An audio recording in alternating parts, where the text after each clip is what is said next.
Hey guys, आज हम लोग डिस्कस करने वाले हैं बिजनेस स्टडीज़ का chapter 2 forms of business organisation. तो यार कितने टाइप के फॉर्म्स होते हैं आपने तो सुना ही होगा कि बिजनेस के ना बेसिकली 5 फॉर्म्स होते हैं।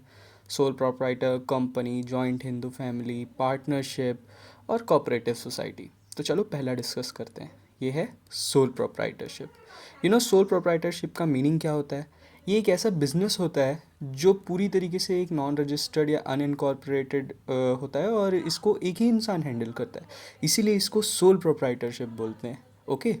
सो अब इसकी फ़ीचर्स पे बढ़ते हैं। सोल प्रोप्राइटरशिप के ना काफ़ी सारे फीचर्स होते हैं, लेकिन एक चीज़ है कि इसका फॉर्मेशन एंड क्लोजर ये सबसे ईजीएस्ट होता है, क्योंकि ज़्यादातर केसेस में कोई लाइसेंस नहीं चाहिए होते हैं और बहुत ही कम केसेस होते हैं सोल प्रोप्राइटरशिप के जिसमें लाइसेंस चाहिए होता है। The very most second feature is unlimited liability. Liability मतलब जिम्मेदारी। तो यार अनलिमिटेड लाइबिलिटी मतलब यहाँ लाइबिलिटी की कोई लिमिट नहीं है। पूरा प्रॉफिट भी हो सकता है, पूरा लॉस भी हो सकता है और सबकी रिस्पॉन्सिबिलिटी आप पे, क्योंकि सिंगल ओनर भी आप ही हैं। अब थर्ड फीचर पे आते हैं, नो सेपरेट लीगल एंटिटी। अब मान लो एक बंदा है सोनू, उसकी एक शॉप है। ओके।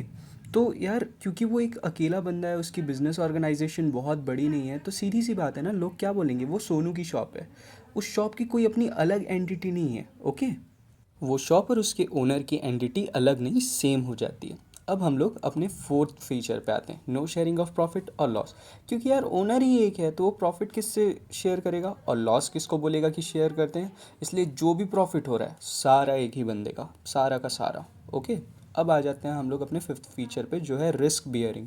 बंदा एक, ओके, प्रॉफिट उसी का, लॉस उसी का, मतलब रिस्क भी सारा का सारा उसी का। मतलब जो भी प्रॉफिट हुआ वो सब तुम्हारा और जो भी लॉस हुआ वो सब भी तुम्हारा, किसी की शेयरिंग नहीं। सिक्स्थ आता है कंट्रोल।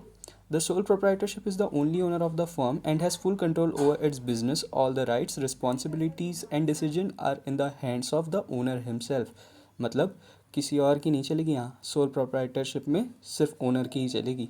सारे डिसीजन उन्हीं के होंगे, सारी रिस्पॉन्सिबिलिटी उसी की होंगी, हैंस कंट्रोल सारा का सारा ओनर का होगा।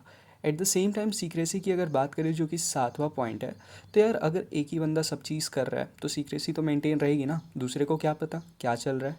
इसलिए सोल प्रोप्राइटरशिप में सबसे ज़्यादा सीक्रेसी होती है।